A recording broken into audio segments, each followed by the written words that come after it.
सेना को स्वयं मैं पिखर कर लिया। हे महावीर जिन, हे विरागी गुरु, आपके दुई चरण में विनम्र नमन। आपके दुई चरण में विनम्र नमन। आपके दुई चरण में विनम्र नमन। जय बोलिए देवादेव श्री ऋषभदेव भगवान की। जय बोलिए चिंतामणि पार्श्वनाथ भगवान की।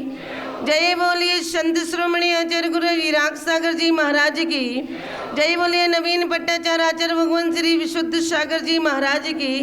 जय बोलिए मम दीक्षा गुरु परम पूजनीय गणनी श्रमणी हरि का 105 विवाह श्री माता जी की। जय बोलिएगा श्रमणी हरि का 105 विनय श्री माता जी की, समस्त हरिता संघ की। धर्म स्नेही बंधुओं,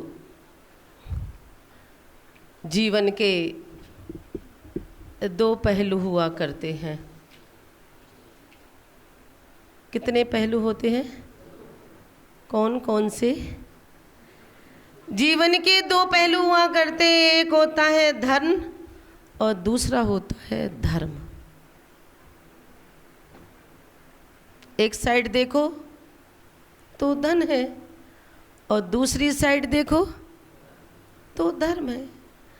एक जीवन के दो पहलू होते हैं। एक साइड देखो तो धन हुआ करता है और एक साइड देखो तो धर्म हुआ करता है, और दोनों चीजें पुरुषार्थ से मिलती हैं। धन किससे मिलता है? पुरुषार्थ करने से। और धर्म पुरुषार्थ करने से। अगर अपन धन को पुरुषार्थ पूर्वक नहीं कमाएंगे तो धन आने वाला नहीं है। धन कमाने के लिए आदमी कितनी मेहनत करता है। सुबह से उठता है, न्यूज़पेपर वाले को देखिए, मैं 4 बजे से जहाँ से न्यूज़पेपर मिलना होता है वहाँ पर अपनी साइकिल को लेकर वह व्यक्ति खड़ा हो जाता है, और जब 6 बजे से पूरे 3 साढ़े 3 बजे से 7 बजे तक वो पूरे घर घर में वह न्यूज़पेपर बांटता है, तब उसको कहीं जाके 2000 रुपये मिलते हैं। कितने? 2000। इतने मिलते होंगे क्योंकि सुबह तक देना है और बस इसके बाद। कभी आप लोग झारखंड बिहार गए? समीर शिखर जी, कितने लोग गए? सब लोग गए। और जब झारखंड बिहार में एक धनबाद नाम का एक शहर है, वहां कोयले की खदान है। किसकी? कोयले की खदान है, और वहां से सारी खदानों से कोयला पूरे भारतवर्ष में, झरिया एक गांव है उसके साइड पे, पूरा गांव कोयले के ऊपर अग्नि से धधक रहा है, उस पर बसा हुआ है। और ट्रेनों की सारी वहीं से सारी निकलती हैं, और जो चोरी करने वाले होते हैं ना, वो चलती ट्रेन में जान की बाजी को लगाकर और कट्टे में भर के गांव में खेतों में पटकते जाते हैं। और उनको पटकने के बाद फिर उनकी एक फैमिली का एक व्यक्ति नीचे खड़ा है, दूसरा ट्रेन के डिग्गे पर खड़ा है, वहां से भर के वो फेंकेगा, फिर वो उठाएगा, फिर जाकर सुबह जाके वो साइकिल पर लाद कर 180 किलोमीटर तक वह व्यक्ति ऐसी भीषण गर्मी में उस कोयले को बांधकर होटल होटल घर घरों में मात्र 300 रुपये में वह बोरी बेचता है। कितने रुपए में? 300 रुपये में। हम लोग जब बिहार करते हैं तो ऐसे कई तजुर्बा मिलते हैं तो पूछ लेते हैं।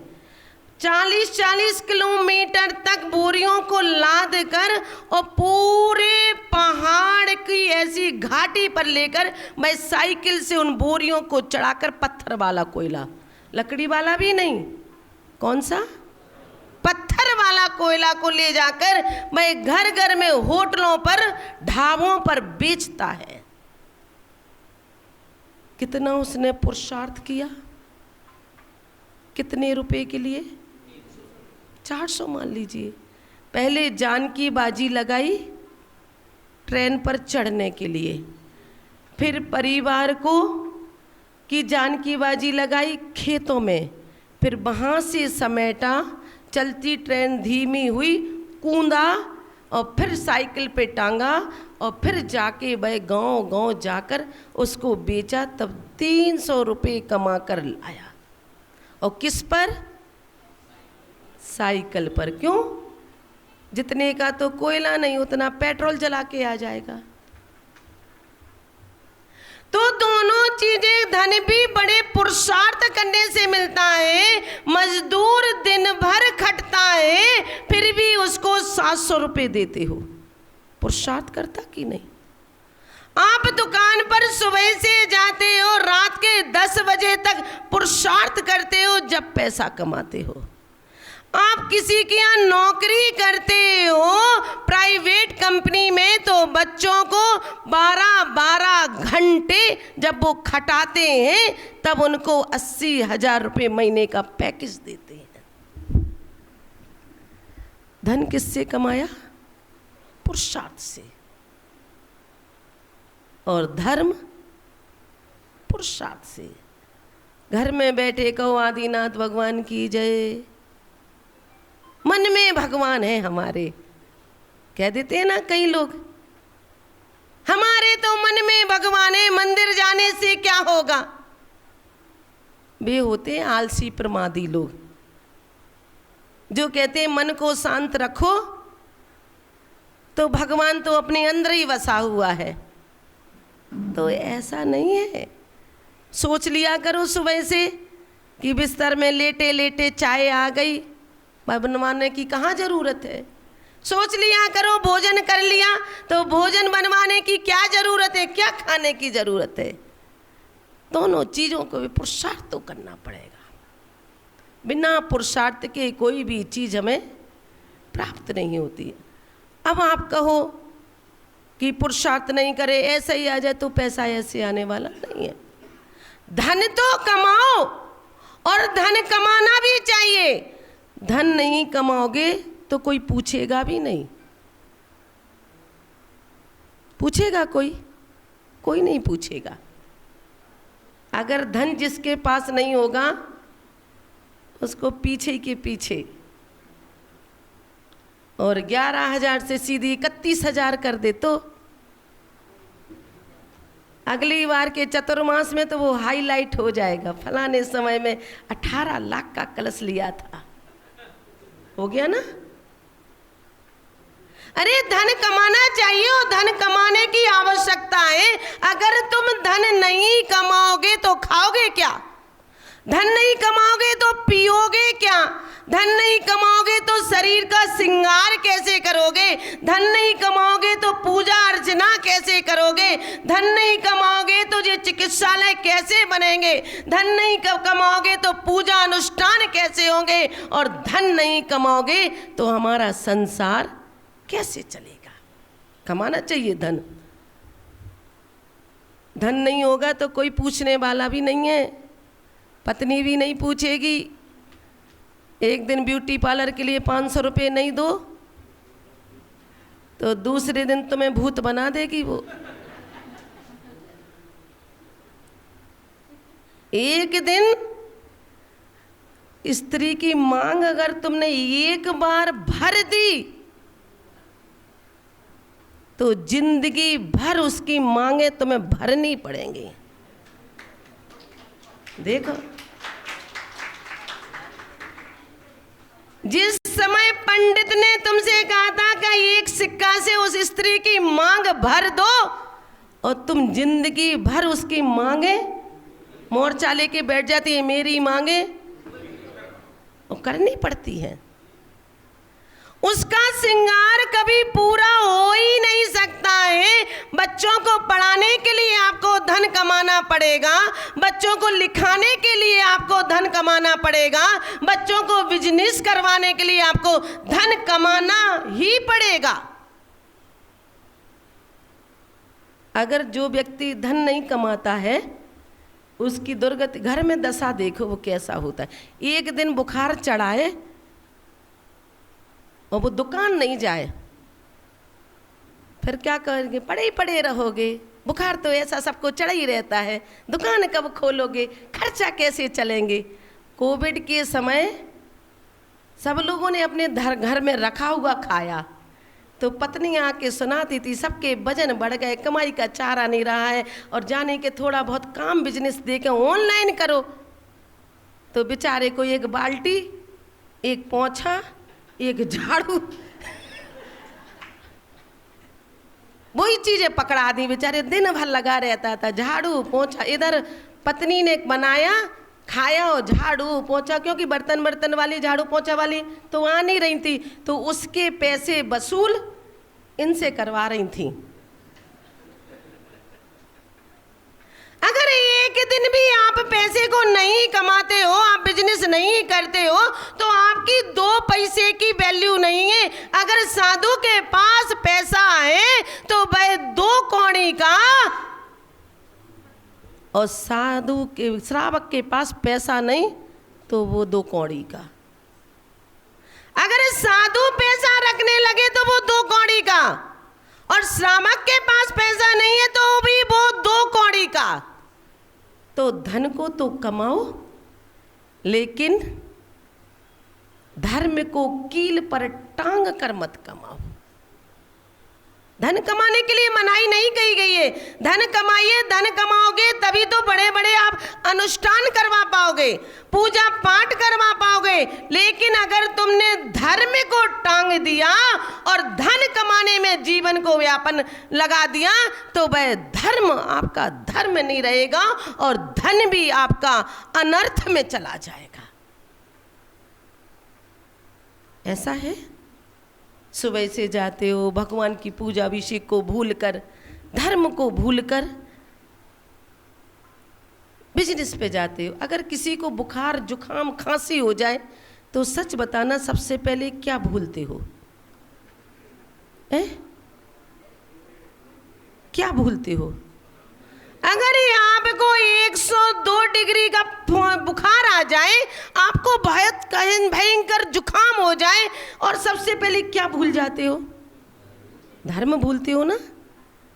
बेटे को स्कूल भेजने जाओगे, दूध की बाल्टी लेके जाओगे, सब्जी का झोला लेके जाओगे, पत्नी के साथ 2-3 बच्चे हैं तो सहयोग कर दोगे, उनका बैग टांग लोगे, सब कुछ कर लोगे, बस स्टॉप तक छोड़ने भी चले जाओगे, नाक में रूमाल को लगा के छींकते हुए। लेकिन भगवान के दरवाजे पर आप नहीं आओगे। पूछे क्यों? बोले 2 दिन से बुखार था इसलिए अभिषेक करने नहीं आ पाए। माताएं, भाभियां घर का सारा काम कर लेंगी, झाड़ू पोंछा, बर्तन, बच्चों के कपड़े, रिश्तेदारों की मनवार, लेकिन वे अगर सबसे पहले छोड़ेंगी तो सबसे पहले भगवान की पूजा और मंदिर आना छोड़ेंगी। ऐसा होता है कि नहीं? कि बुखार में भी चले आ रहे हैं, बुखार है फिर भी भगवान का शिव नहीं होता है। भगवान का मंदिर अब सबसे पहले धर्म को छोड़ देते हैं। धन को आप कमाइए, लेकिन धर्म को कील पर टांग कर मत कमाइए। अगर कील पर टांग कर आपने धन कमाया तो वह धन आपके साथ जाने वाला नहीं है, वह पुण्य बंध का कारण नहीं है, वह पाप काम का कारण बना हुआ।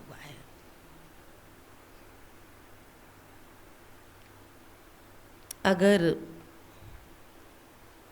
नाव में पानी ज़्यादा हो जाए और बीच में आपकी नाव फंस जाए तो क्या करोगे?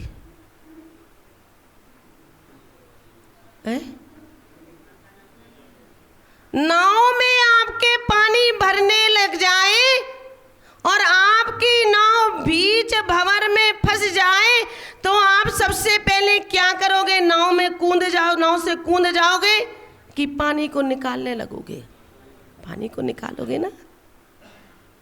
ऐसे ही अगर जब धन का संचय ज्यादा हो जाए तो धर्म रूपी नाव से उसको निकालने लगना। अपनी कमाई का 6% दान मंदिर में दे देना। कितने परसेंट? 1 लाख की कमाई है तो कितने? 6,000। और 50,000 की है तो 3,000 और 25,000 की है तो 1,500। अपनी कमाई का 6% अगर तुम मंदिर में दान देते हो तो भाई आपका दान पुण्य के भागीदार में जाएगा। और अगर आप अपनी कमाई का दान 6% नहीं निकालते हो तो वह निर्माल्य का दोष लगेगा। काय का लगेगा? निर्माल्य का मतलब समझते हो? नहीं समझते निर्माल्य का मतलब? समझते हो ना? निर्माल्य का दोष लगेगा। निर्माल्य का मतलब ये नहीं कि जो मंदिर की चोरी करता है और मंदिर के पैसे खाता है उसको निर्माल्य का दोष लगेगा। यही समझते होंगे आप लोग तो। क्या समझते हो? कि जिसने मंदिर की चोरी कर ली, मंदिर में कमीशन खा लिया, मंदिर के लाइट के बिल में कमीशन खा लिया, मंदिर की कोई सामग्रियों में कमीशन खा लिया, मंदिर की रसीद कट्टा नहीं बनाया और पैसे जेब में डाल लिए, वो निर्माल हो गया। अरे ये निर्माल नहीं है। यही समझते हो? मैं तो ऐसे लगता है सब लोग और इसके ज़्यादा थोड़ी समझते हो। कोई हमें निर्माल्य की परिभाषा बताएगा कि क्या सच्ची परिभाषा है निर्माल्य की? यहाँ तो आचार्य महाराज कह रहे हैं कि आपको अपनी कमाई का 6% मंदिर में दान देना चाहिए और उधर आप परिभाषा का परिवर्तन कर रहे हो कि जो मंदिर का माल खाता है उसको निर्माल का दोष लगता है। इसलिए भैया हम मंदिर का पैसा तो छूते ही नहीं है। कई लोग ऐसी छूत की बीमारी समाज में उत्पन्न हो गई है। हम भैया मंदिर का कोई कोषाध्यक्ष हम तो छूते नहीं हैं, हम तो ये नहीं करते। अरे नहीं भैया, निर्माल्य का दोष तो आपको मंदिर की हर वस्तु में लग रहा है। मंदिर की चटाई पर बैठकर अगर आप प्रवचन देशना के अलावा मंदिर घर की बातें गप्पे लगा रहे हैं तो उस चटाई पर बैठने का निर्माल्य का दोष लगा। प्रवचन कितनी देर हुआ? 1 घंटा। देशना कितनी देर हुई? 1 घंटा। साधु संतों की संगति में कितनी देर बैठे? 1 घंटा बस।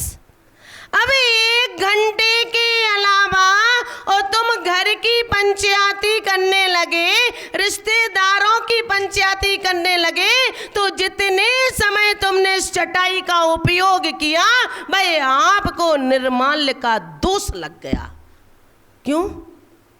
मंदिर के पैसे से ये चटाई देशना सुनने के लिए बिछाई गई, ना कि तुम्हें पंचायती करने के लिए। क्या लगा? निर्माल। अगर आप अपने घर में एक पंखे के नीचे बैठते हो और मंदिर में आके एक पंखा इधर का, एक उधर का, एक उधर का, एक उधर का, एक उधर का और तीनों एसी चला दिए, 12 लाइटें जला दी और सुनने के बाद ऐसे ही चले गए और बिजली का बिल मंदिर के फंड से भरा, तो वह क्या लगा? निर्माल्य का दोष लगा। किस चीज का? निर्माल्य का दोष। मंदिर की उसने चोरी तो नहीं की, मंदिर की कोई वस्तु नहीं ली, घर में चौका लगा और मंदिर की टेबलें लेके आहारों में आप लेके जा रहे हो, और मंदिर की वस्तु आपने उपयोग में लगाई तो वो क्या लगा? निर्माल।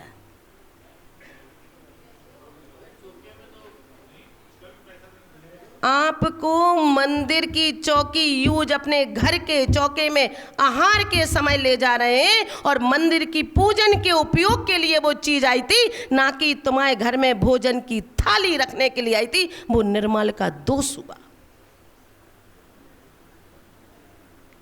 ले जाओ आप तो घर की, मंदिर का माल है, मंदिर की चौकी है, मंदिर की बिछाई है, 13वीं में मंदिर का फर्श है, मंदिर का हॉल है, 200 रुपया 500 रुपया की रसीद कटवा दी, 2 घंटा तक एसी में बैठे हैं और 1100 की रसीद कटवा दी। शोक सभा में बड़े दुख के साथ सूचित करना पड़ा है, पूज्य हमारे पिताजी निपट गए हैं।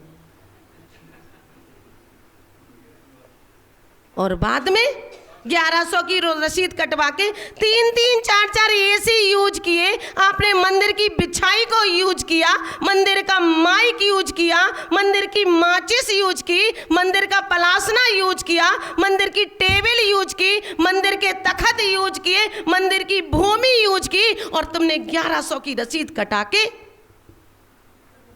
और मंदिर में दान बोल दिया। हमारे पूज्य पिताजी की स्मृति में सब मंदिरों के लिए जयपुर की में 1100 की रसीद कटवाते हो कि नहीं? तब दान बोला जाता है होता है, ऐसी परंपरा है। पगड़ी के दस्तूर के दिन बोलते हो ना, मंदिर में तो बोले जाएंगे 1100 500 रुपया, और सुबह से और अच्छी व्यवस्था होती जोटवाड़ा में, धर्मशाला होती एसी, तो को रिश्तेदारन को वही में रुकवा देती। घर में तो कील नहीं ठुक जाए, बनवाते उधर ही खिलाते उधर, और फिर 5100 रुपया की रसीद। बोले मंदिर का यूज किया ना? अरे तुमने 21,000 रुपया का तो खर्चा वैसे ही करवा दिया, और 5100 रुपया की रसीद कटवा के 15,000 रुपये का आपने निर्माल का दोष लगा दिया। करो खूब, मंदिर का पानी यूज करो, मंदिर के नल यूज करो, मंदिर में एक पंखा के नीचे एक औरत पंखा के नीचे बैठ के पूजा कर रही हो, अपने घर चली गई, और जब घर का बिल 2-2 हजार का आता है तो मम्मी अलग चिल्लाएंगी, बेटा अलग चिल्लाएगा, 2000 का बिल आ रहा है और लाइट बंद करो। एक एसी में इन्वर्टर के एक पंखा में पूरा परिवार आड़ा तिरछा पड़ा रहता है, पूरी रात निकाल देता है, और लेकिन दूसरा पंखा नहीं चलाता हो। मंदिर में सब जाओगे, बेचारी माता जी कहेंगी जी बंद कर देना, ये बंद कर देना, ये बंद कर देना। इसका दोष किसको लगा? श्रावक को लगा। आपने कभी ध्यान दिया मंदिर में ही चमदागढ़ क्यों मिलते हैं, घरों में क्यों नहीं मिलते?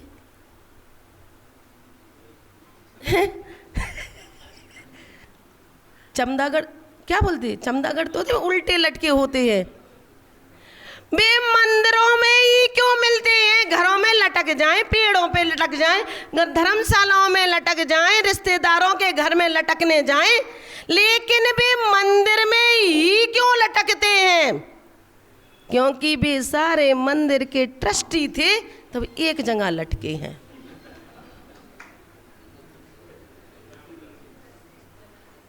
जितने भी ट्रस्टी होते हैं और भी जितने भी गोरख धंधे करते हैं, इधर की चीज उधर, उधर की चीज और उधर की चीज बर्बादी में लगे हैं, वे सारे चमदागढ़ बन के उसी कोने में और उल्टे टांग पे, मुंह नीचे और टांग के बल्कि पे, एक टांग पे लटके रहते हैं बस। कभी ध्यान दिया तुम लोगों ने कि साधु संतों के साथ कुत्ते ही क्यों जाते हैं? कभी किसी ने ऐसा दिया? हिरण चला जाए, गाय पीछे पीछे लग जाए, बकरी लग जाए, बकरा लग जाए, सांड लग जाए, कभी लगता है? हमने तो कभी नहीं देखा। आज साधु संतों का जब आप लोग बिहार कराते हो तो कौन सबसे पहले जाता है? अरे बोलते ही नहीं हो तुम लोग, तो बता मैं ऐसे लग रहे। हम तो कुछ बोल नहीं रहे, तुम ही लोग बोल रहे हो। जब बिहार कराते हो, पहाड़ पे चढ़ते हैं, तो अपन क्या कहते हैं जी? रॉकी डॉगी नाम ले लो, अपन तो किसी का नाम क्यों ले। रॉकी, रॉकी ही सबसे पहले माता जी पूरा नीचे से चढ़ के ऊपर तक चढ़ा। माता जी इस गांव महाराज जी के साथ एक रॉकी था, वो इस गांव से चला और वो उस गांव तक पूरा साथ में चला। तो ऐसा क्या हुआ कि वो ही रॉकी चला, गाय क्यों नहीं चली, भैंस क्यों नहीं चली, भैया हिरण क्यों नहीं चला, वो ही कुत्ता ही क्यों चला?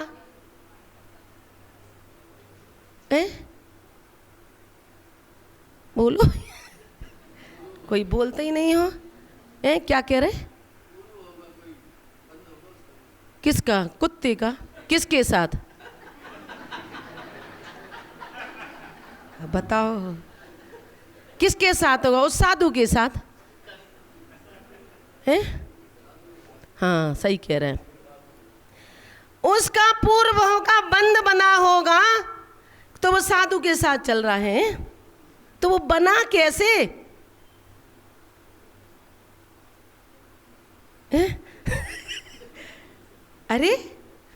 अरे ठीक है, मान लिया हमारा और आपका पूर्व भाव का बंद होगा तो भैया आप लोग ऐसे लगे कि चलो माता जी को लेके कहीं ना कहीं कुछ ना कुछ तो होगा। तो उस कुत्ते का उस साधु के साथ ऐसा क्या संयोग रहा कि वो उन्हीं साधु के पीछे पीछे जा रहा है और वो भाई साधु के पीछे साधु आगे वो पीछे, ऐसा कौन सा बंद बांधा? हम तो ये पूछ रहे तुमसे।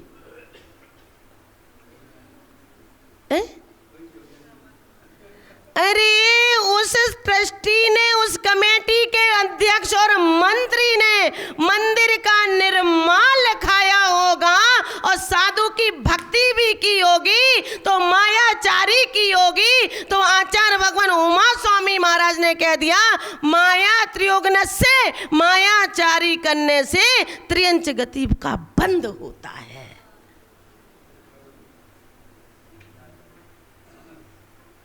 किससे? मायाचारी से। अब निर्माल किस किस चीज में लगा? अब तुम सोचो, जब चटाई पे बैठने का निर्माल लग रहा और तुम तो सीधे मंदिर का भोजन गटार जाते हो।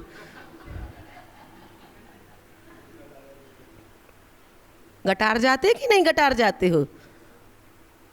मंदिर का निर्माल खाने मात्र से दुर्गति हो सकती है। इसलिए धन कमाओ तो धर्म को छोड़कर नहीं, धर्म को लेकर। अपनी कमाई का 6%, 1 लाख कमाते 6,000। अब तुम कहो माता जी 6,000 और तुम झूठ बोल जाओ कि नहीं हमारी तो 20,000 की कमाई है, 25-30,000 की है, तो भी मायाचारी कर रही। माताएं कह देती हैं 10 दिन की शक्कर घर में है, 10 दिन की शक्कर घर में रखी है और बेचारा पति जिस समय वो भोजन करने आता है उसी दिन से कहने चालू कर देती है, देखो शक्कर खत्म हो गई, बस आ जाई की है और कल से चाय नहीं मिलेगी। और 10 दिन तक फिर चाय मिल रही है। कहती हैं कि नहीं? वे 10-15 दिन से रोना प्रारंभ कर देती है, चाय नहीं है, शक्कर नहीं है, पत्ती नहीं है, भैया घी नहीं है, गेहूं खत्म हो गया है, रिश्तेदार आ जाएंगे, चावल खत्म हो गया है। लेकिन वह माँ इतनी मायाचारी करके वह 20 दिन का स्टॉक पहले से रखती है कि अभी से कहना हम प्रारंभ कर देंगे तो जब तक खत्म होगी तब तक आ जाएगी।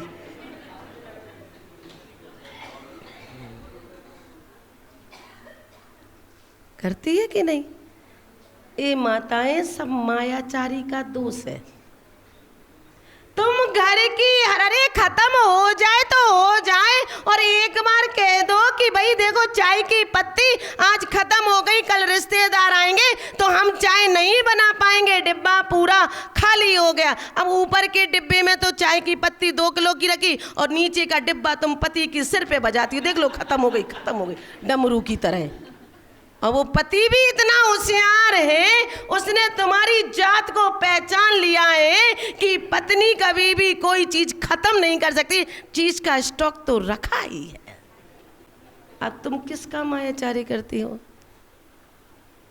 काय की चीजों में, तुच्छ चीजों में, नमक में मायाचारी की, घी में, तेल में, चाय पत्ती में, चिप्स में, नमकीन में। बच्चे मांगते हैं खत्म हो गया, खत्म हो गया। रिश्तेदार आए तो प्लेट लग गई है। अबे बच्चे समझदार हो तो कि मम्मी तुम तो कह रही थी खत्म हो गया, जे कहां से आ गया?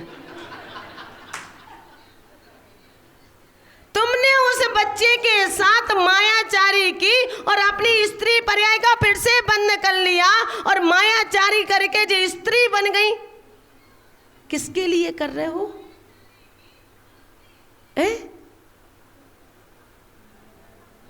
किसके लिए मायाचारी कर रहे हो?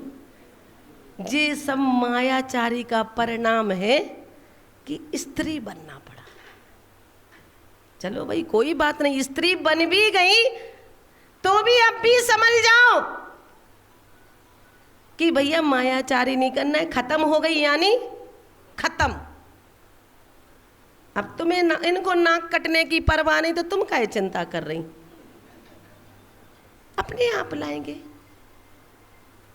तो भैया मायाचारी करने से वह जो कुत्ता बनकर साधु के पीछे जा रहा था वो कहीं ना कहीं धर्म तो करता था, लेकिन धर्म के साथ साथ वह मायाचारी करता होगा। कहीं का कहीं, इधर का उधर, क्षेत्र पर रहकर, क्षेत्र की गद्दी पर बैठकर कहीं ना कहीं उसने पैसे की हेरा फेरी तो की होगी कि भाई पुण्य बंद के साथ साथ साधुओं लगा। तो बेचारा किसके साथ? साधुओं के साथ लगा, लेकिन उसने अपनी होनहार को बिगाड़ लिया। अकृत पुण्य की कहानी सुनी सबने? अकृत पुण्य था एक, और वह जब अकृत पुण्य की पर्याय में था तो उसके गर्भ में आते ही पिता की मृत्यु हो गई। कोई बच्चा ऐसा आता है ना कि आता है तो पूरे धन संपत्ति अपनी चली जाती है, नुकसान लगने लगता है। कभी कोई पिता की मृत्यु हो जाती है, कोई भाई चला जाता है, माता की जन्म लेता है बेटा बेटी और माता की मृत्यु हो जाती है। तो वैसे ही भाई अकृत पुण्य था कि जैसे ही भाई माँ के गर्भ में आया तो पिता की मृत्यु हो गई। अब पिता का साया जिसके ऊपर से उठ जाए वह माँ और बच्चा क्या करेगा? आज के समय की माताएं तो है नहीं, चले गए तो ठीक बात है, हम तो खुद नौकरी कर लेंगे, जॉब कर लेंगे, हम खुद ही पालन पोषण कर लेंगे, अपने बच्चों को पाल लेंगे और हम तो खुद ही झांसी की रानी बन जाएंगे, कोई बात नहीं। नहीं, पहले की समय की महिलाएं मर्यादा में रहती थी और वह मर्यादा आजीवन तक निर्वाह करती थी। पहले के समय में पुनर्विवाह का सिस्टम नहीं था। पहले के समय में अगर कोई विधवा हो जाती थी तो सती प्रथा चलती थी, उसको जिंदा पति के साथ जला दिया जाता था। और आज के समय की हो जाए तो वे जीते जी पति को ड्रम में कर दें पैक।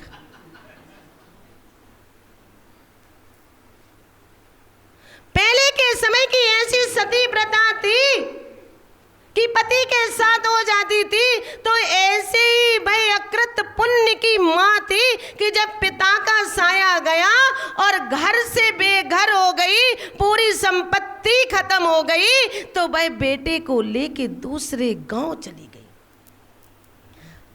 और नियोग से उसके लिए एक सेठ जी मिल गए और सेठ जी ने उसको अपनी धर्म बहन बना लिया। और धर्म बहन बनाकर उसने कहा कि बहन तुम मेरे घर का काम कर देना और तुम्हारा जो बेटा अकृत है ये हमारे खेत खलिहानों में भी काम कर देगा तो 4 पैसे कमाएगा। मरता क्या नहीं करता। जब आदमी के ऊपर पड़ती है ना तो सब कुछ करने के लिए वह तैयार हो जाता है। कैसी भी नौकरी हो, कुछ भी हो, जिन बच्चों ने अपने घर की परिस्थितियां ठीक नहीं देखी उनसे पैसे की वैल्यू पूछना, और जिनने पैसा ही पैसा देखा हो उनसे पूछो।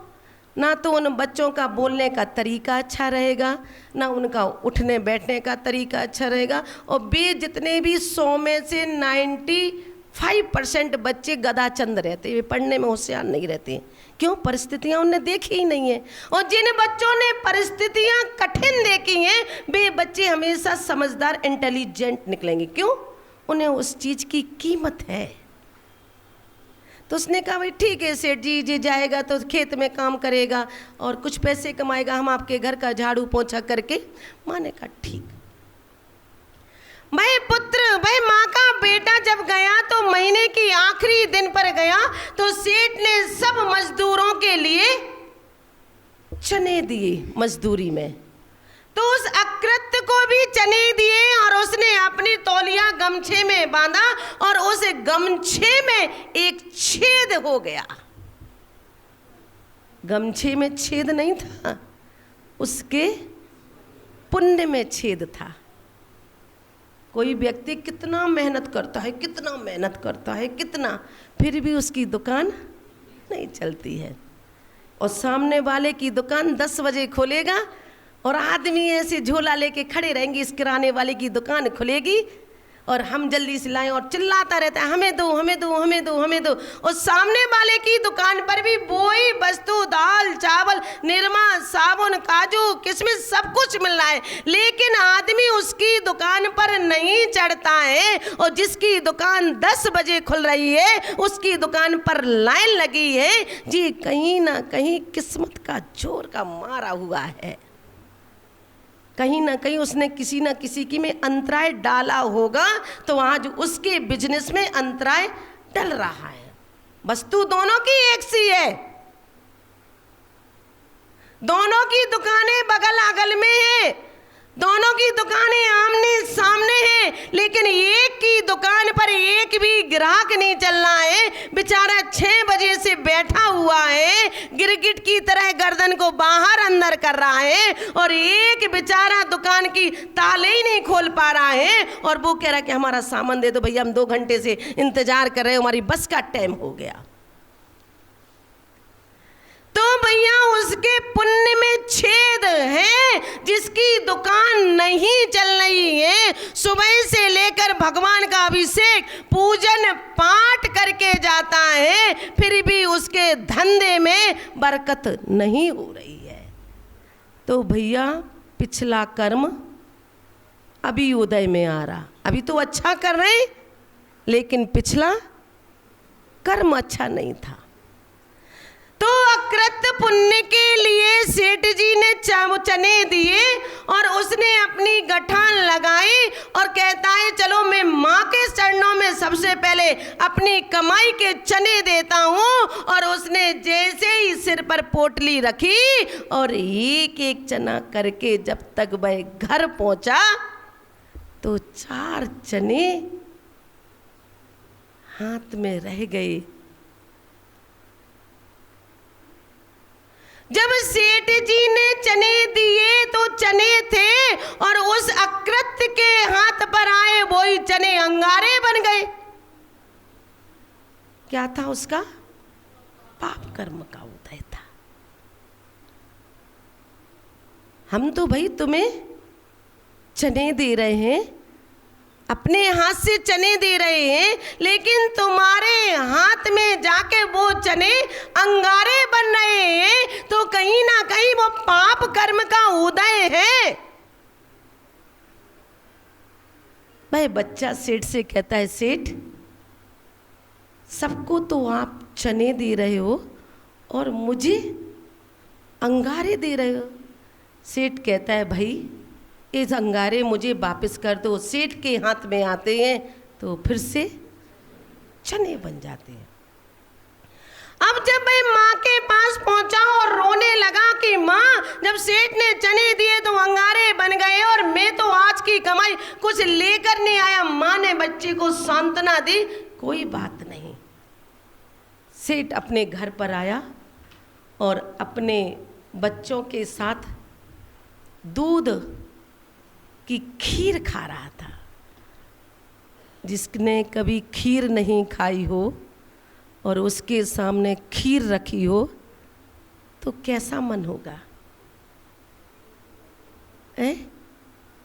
सेठ का पुत्र रोज पुड़ी और खीर खाए, आपका बेटा पुड़ी और खीर खाए, और आपके घर की नौकरानी का बच्चा उस खीर की कटोरी को देखे और अपने मुख की जीभ को अंदर और बाहर करे, उस बच्चे से पूछना खीर का स्वाद कैसा होगा? तो उस माँ के पुत्र ने कहा कि भाई मुझे भी थोड़ी सी खीर दे दो। तो सेठ के पुत्र थे। जिसका पिता बलवान हो तो पुत्र भी बलवान हो जाया करता है, और जिसका पिता ही ना हो तो उसके ऊपर से कौन सी चीज़ का सहारा रहे।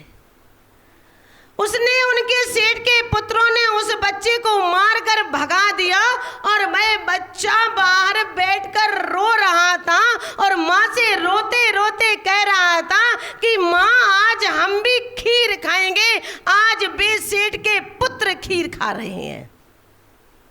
अब माँ कहाँ से तो बेचारी दूध लाए, कहाँ से खीर चावल लाए, कहाँ से शक्कर लाए। जब सेठ ने देखा कि भाई ये बेटा क्यों रो रहा है, उसने पूछा बहन क्यों रो रहा है? उसने कहा कि सेठ जी आपके पुत्रों से उसने खीर मांगी और खीर देने से मना कर दिया और इसको भगा दिया है, इसलिए बच्चा रो रहा है। सेठ दयालु था, उसने कहा बहन दूध ले जा, चावल ले जा, शक्कर ले जा, और अपने घर पर जाकर इस बच्चे को खीर जरूर बना के खिला देना। उसने कहा ठीक है। और माँ बच्चे को खीर बनाकर कह के गई है कि ये खीर भगोनी में रखी है और मैं कुएं से पानी भरकर लेकर आ रही हूँ, और अगर इसी बीच में कोई निर्ग्रंथ मुनि महाराज आ जाए तो उनको जाने मत देना। ऐसा तुम लोग सोचते हो कि महाराज माता जी आ जाएं और बच्चे से कह जाओ कि तुम जाने मत देना? बच्चे आते ही नहीं हैं, उन भी क्या समझे। चौके की तो हो गई मुश्किल, चौकों को तो बुलवाना पड़ रहा है बाहर से लगवाने के लिए। क्यों? समस्याएं विडंबना हो गई हैं, कोई काम करना नहीं चाहता है। दुनिया के पैसे खर्च करके 5-5, 2-2 हजार की महिलाएं किराए की तो आप बुला लोगे, लेकिन ये महिलाएं चौके के नाम से साधु को आने में दिक्कत नहीं, बुलाने में दिक्कत नहीं, कार्यक्रम करवाने में दिक्कत नहीं, साधु को रोकने में दिक्कत नहीं, जगह की कमी नहीं। सबसे बड़ी अगर विडंबना है काय की? चौका की।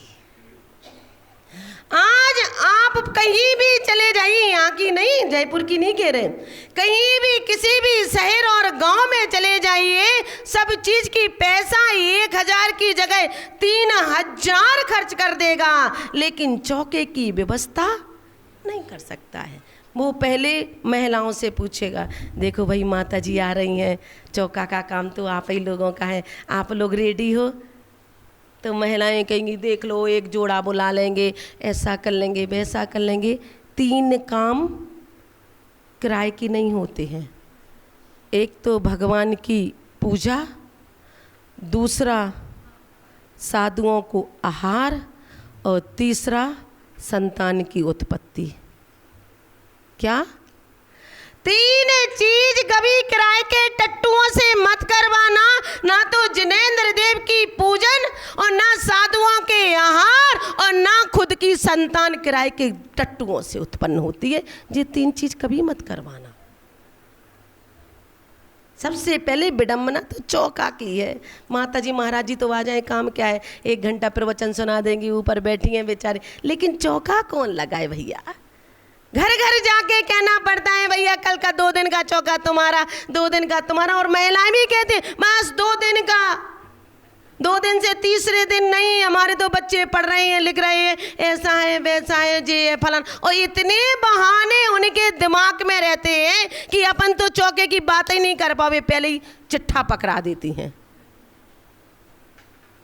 लेकिन भाई माँ ऐसी नहीं थी, भाई खीर बनाकर रख कर गई और बेटा से बोल कर गई कि देखो कोई भी निर्ग्रंथ मुनिराज आए तो उनको जाने मत देना।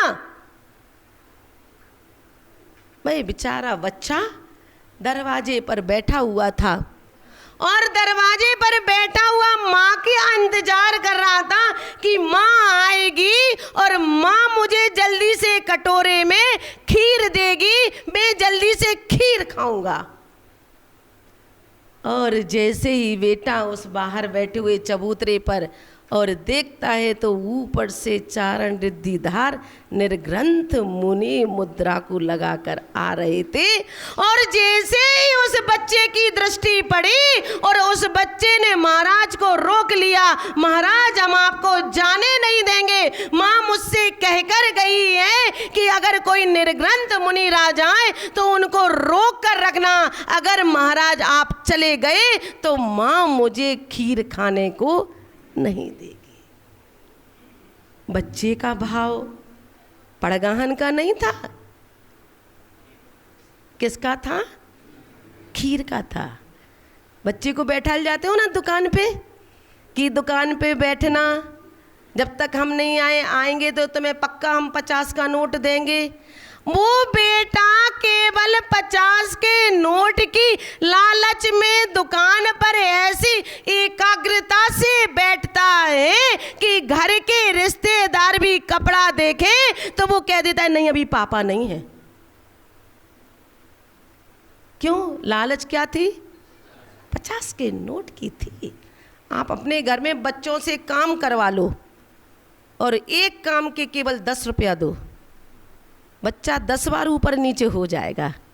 पानी ले आएगा, चाय ले आएगा, कप रखाएगा, फिर उठाएगा, फिर थाली रखाएगा, फिर बाजार की मम्मी की साड़ी में फॉल लगवा के आ जाएगा, फिर पिको करवा के आ जाएगा, फिर दीदी आए तो गर्मियों की छुट्टी में आइसक्रीम लेने, केवल किसके लिए? 10 रुपये। ऐसा होता है। अब तो बच्चों को 10 रुपये की कोई वैल्यू नहीं रही, पहले हम लोगों के समय में होता था। दीदी लोग ये नहीं समझते थे पागल 10 रुपया में पूरे बाजार को दोपहरी में नाप रहे, लेकिन लालच थी 10 रुपये की। ऐसे ही वह बच्चा केवल मुनि राज को पड़गाने के लिए नहीं बैठा था, वो तो ये सोच रहा था कि माँ कह के गई है कि कोई निर्ग्रंथ मुनि राज आएंगे तो उनको रोक कर रखना, और जब तक उनको रोक कर नहीं रखोगे तो तुम्हें खीर नहीं मिलेगी। तो वह महाराज के पैर को पकड़ लेता है। बच्चा नादान था और वह बच्चा पकड़ लेता है और रोने लगता है कि महाराज जी आप जाइए मत, माँ अभी मेरी आने वाली है, कुएं पर पानी भरने के लिए गई है, अगर आप चले गए तो मुझे माँ जो घर में खीर बना कर रख गई है वो खीर खाने के लिए नहीं देगी, कृपया करके आप रुक जाइए, थोड़ी सी देर रुक जाइए। और दोनों चारण रिद्धिधार मुनिराजों के उस बच्चे ने पैर को पकड़ लिया। अब बताइए भाई बच्चा खीर की लालच में था कि पुण्य बंद कर रहा था? खीर की लालच में था ना, लेकिन साथ में पुण्य बंद कर रहा था। 1 किलो शक्कर की चाय बनाओ और 1 किलो शक्कर का साधु के नाम चौकी के लिए बूरा बनाओ, तो चाय में बनाने में पुण्य बंद है कि बूरा बनाने में? क्यों? शक्कर बोई बोई बाजार की, बोई बोरी में से निकली, बोई महिला चाय बनाने वाली है, बोई महिला बूरा बनाने वाली है, फिर भी उस शक्कर की चाय बनाती जाती है तो पाप बंद होता है, और वही 1 केजी शक्कर का मंदिर में चौके में बूरा बनाकर 12 साधुओं के आहार में जाता है तो पुण्य बंद होता है। जवाई घर में आया तो सुबह 6 बजे से लग गई सासू, ये बनाना वो बनाना और वेलकम करना। आजकल वेलकम का बहुत क्रेज हो गया है। जवाई जी आए नहीं, फूल सज गए, आरती उतरने लगी। भगवान की आरती में तो देखो पागलों को दोष लगता है, और घर में जवाई आया तो आरती की थाली ले लेके आरती उतारी। कौन सी इनको पुण्य बंद होके तिर जाना है। जवाई की आरती में तुम पाप बंद कर रहे हो, और साधुओं की भगवान की आरती करने में कीड़ा मर रहे हैं। टॉर्च जला ली, भगवान की हम आरती नहीं करते हैं, क्यों? बोले जीवों की हिंसा होती है। और जवाई की आरती में पुण्य बंद हो रहा, बेटी को पाल रहा है तुम, आइए ना। यही ऐसी बात है ना। वेलकम बहुत अच्छा होना चाहिए, अच्छे से आना चाहिए, ढोल लेके आना चाहिए, रिश्तेदारों को बुलाना चाहिए और फूलों से वेलकम लिख ले जाना चाहिए। फिर आए जीजा जी तो भैया गिफ्टें, जितने साले साली हैं वे सारी गिफ्टें दें। इतना सब कुछ करने के बाद में भी आपको पाप और पुण्य की महिमा समझ में नहीं आ रही है। भाई बेटा कहता है महाराज आप मत जाइए, और माँ बस कुएं से पानी भरकर आने वाली है, और देखिए महाराज वो माँ हमारी सामने से चली आ रही है, बस थोड़ी सी दूर है। अगर आप चले गए हो और आप नहीं रुके तो मुझे खीर नहीं मिलेगी। बड़ी मेहनत से रो रो के मैंने माँ से खीर बनवाई है, आप थोड़ी सी देर रुक जाइए। अब देखो उस बच्चे की कैपेसिटी, उलझा के रखा महाराज को। और जैसे ही सामने से वह माँ पानी से भरा हुआ मिट्टी का कलश लेकर आती है और भगवान के मुनिराज के सामने खड़ी होकर कहती है, हे स्वामिन नमोस्तु नमोस्तु नमोस्तु, आत्रो आत्रो तिष्ठो तिष्ठो तिष्ठो। और 3 परिक्रमा करके नवदा भक्ति पूर्वक वह उन मुनिराज को अंदर ले जाती है और वह महाराज को सबसे पहले खीर का आहार कराती है। अब बताओ खीर किसके लिए बनी थी? बच्चे के लिए बनी थी ना।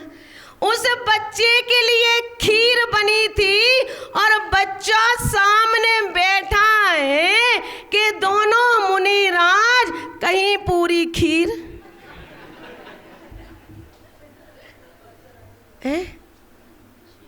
पूरी खीर नहीं खा जाए। मन में ऐसा होता है ना, कोई चीज़ अच्छी हो थोड़ी हो और बस पूरी ख़त्म हो जाए तो कैसे लगता है कि जी ख़त्म नहीं है, बनी तो अपने लिए था और अब दोबारा दूध भी लिमिट था, शक्कर भी लिमिट थी, चावल भी लिमिट था। अब कहीं ये महाराज हमारी सारी खीर ना खा जाए तो और मुझे ना मिले। लेकिन वो तो चारण रिद्धि मुनिराज थे तो सब वस्तु अक्षीण होनी थी।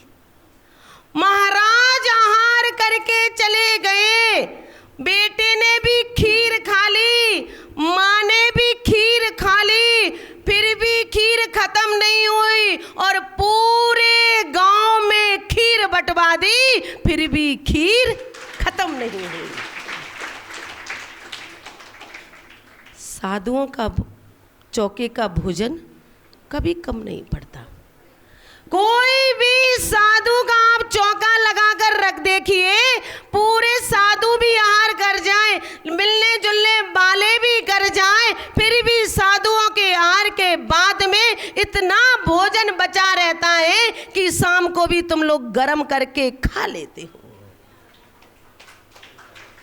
ये ऐसा साधुओं का चमत्कार है, प्रभाव है, उनके तप का प्रभाव था।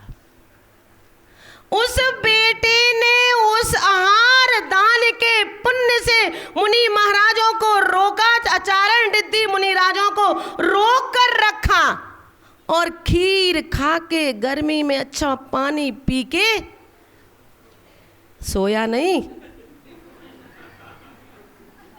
वाह, अब सबकी बुद्धि अपनी ही जैसी है ना, कि अच्छा खा पी के और एसी चला के 2 घंटे नहीं। वह बालक सोया नहीं था, सेठ जी की गायों को चराने के लिए जाना था।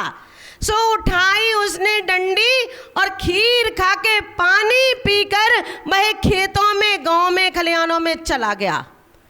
और जब चल गया तो गर्मी का मौसम था, तो थक गया, तो एक पेड़ के नीचे सो गया।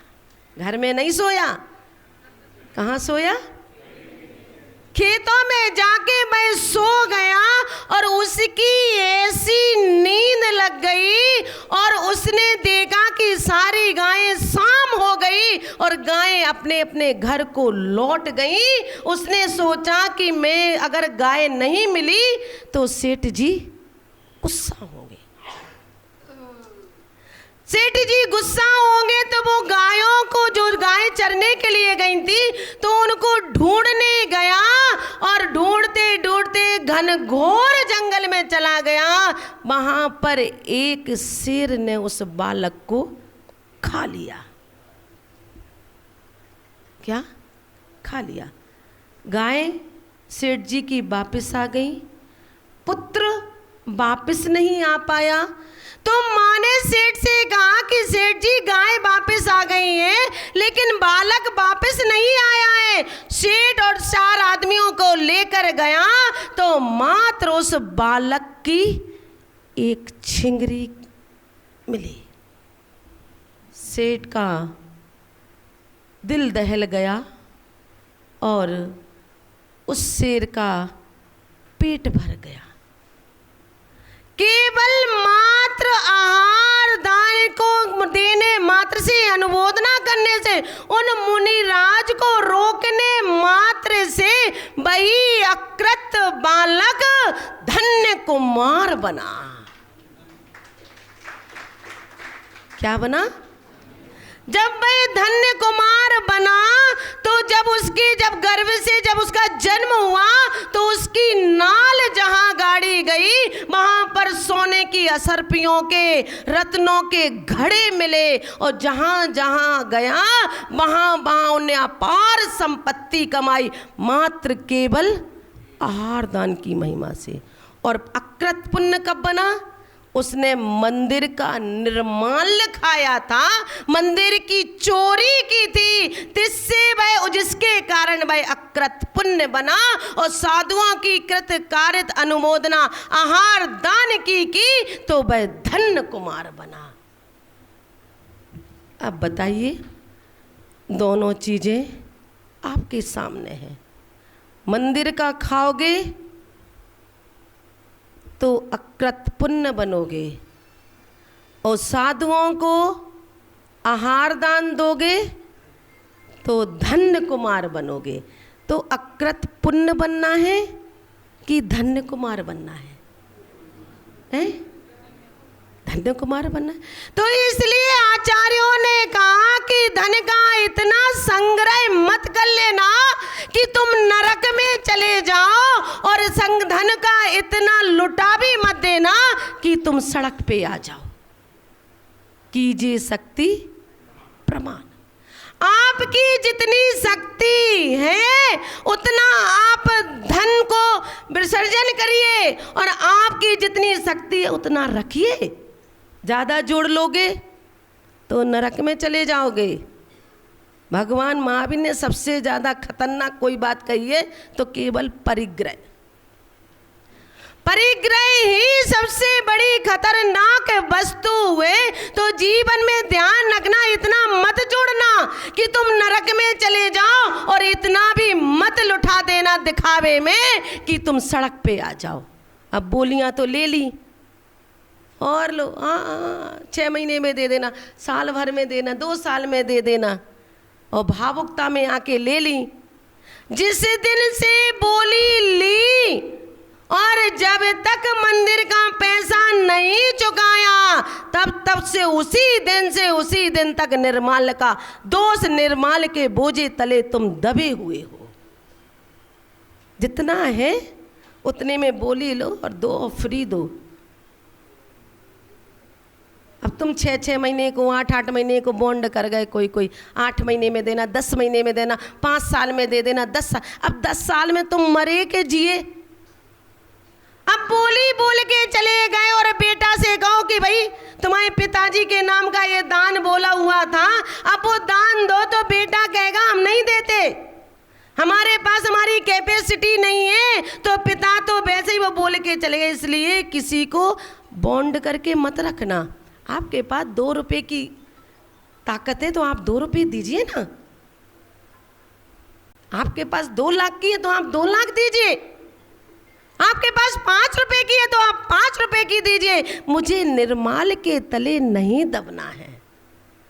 तो अपने जीवन में धन और धर्म दोनों ही वस्तुएं बड़े पुरुषार्थ से मिलती हैं। तो दोनों का पुरुषार्थ करते रहना। आपका समय हो गया है। जय बोलिए परम पूजनीय गणनी श्रमणी आरी का 105 विवाह श्री माता जी।